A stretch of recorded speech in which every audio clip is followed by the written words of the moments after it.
With the Tesla Solar Inverter mounted, the next step is to bring wiring into the unit and to make terminations. Wiring within the inverter can be split into two main types.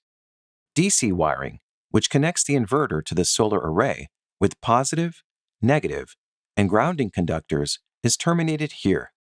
And AC wiring, which backfeeds the generated power into the home's electrical system, is terminated here.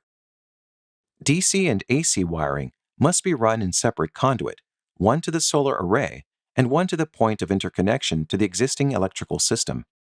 Begin by terminating the conductors for the DC conduit into the solar inverter. Start by terminating the equipment grounding conductor in an open ground terminal. The remaining positive and negative conductors will be connected to these terminals labeled positive 1 through 4 and negative 1 through 4. To avoid the risk of electrical shock or damage to equipment, DC wiring must be terminated at the inverter first before connecting the other end to the solar modules. Additionally, the inverter must not be connected to AC power when making DC terminations. Strip the insulation from the end of each positive and negative conductor. For DC circuits with less than 13 amps, conductors will be landed on this top row of terminals. Insert a cabinet-tip screwdriver into the rectangular actuation shaft to open the adjacent round terminal. Insert each conductor as far as possible into the terminal, then remove the screwdriver from the actuation shaft to close the terminal.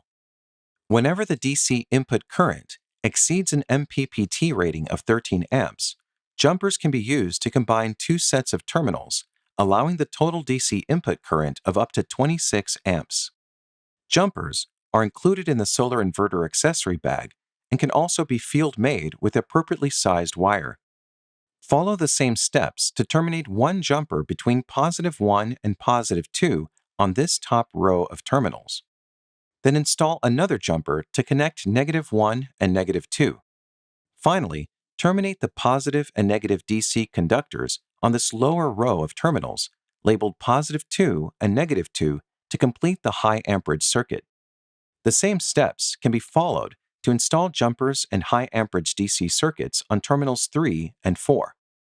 With all DC wiring terminated, perform a tug test to ensure all conductors and jumpers are fully seated in their terminals.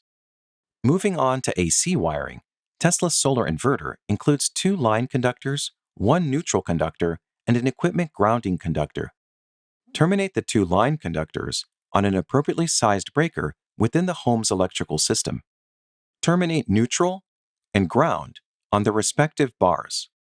Ensure that this breaker is in the off position and is secured against reconnection during the remainder of the wiring procedure. Bring enough wiring into the inverter to comfortably reach these terminals with a service loop. Strip the conductor insulation as shown here to prepare it for termination. As before, insert a small cabinet-tip screwdriver into the rectangular actuation shaft to open the grounding terminal. Insert the grounding conductor as far as possible into the round terminal, then remove the screwdriver from the actuation shaft to close the terminal. Perform a light tug test to ensure that the conductor is fully seated within the terminal. Repeat these steps to terminate the remaining line and neutral conductors. In addition to the DC and AC wiring, the solar inverter can be wired to a low-voltage system shutdown switch that disables the inverter. When the system shutdown circuit is opened, the AC relay within the solar inverter is opened, disabling solar output. To install a system shutdown switch, locate and remove this factory-installed jumper between these 2 terminals.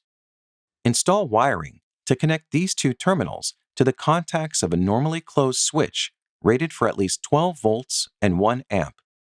This switch must be installed externally in a readily accessible location near the utility meter. Wiring within the Tesla Solar Inverter is now complete. The next steps include configuring energy metering and commissioning the inverter for use.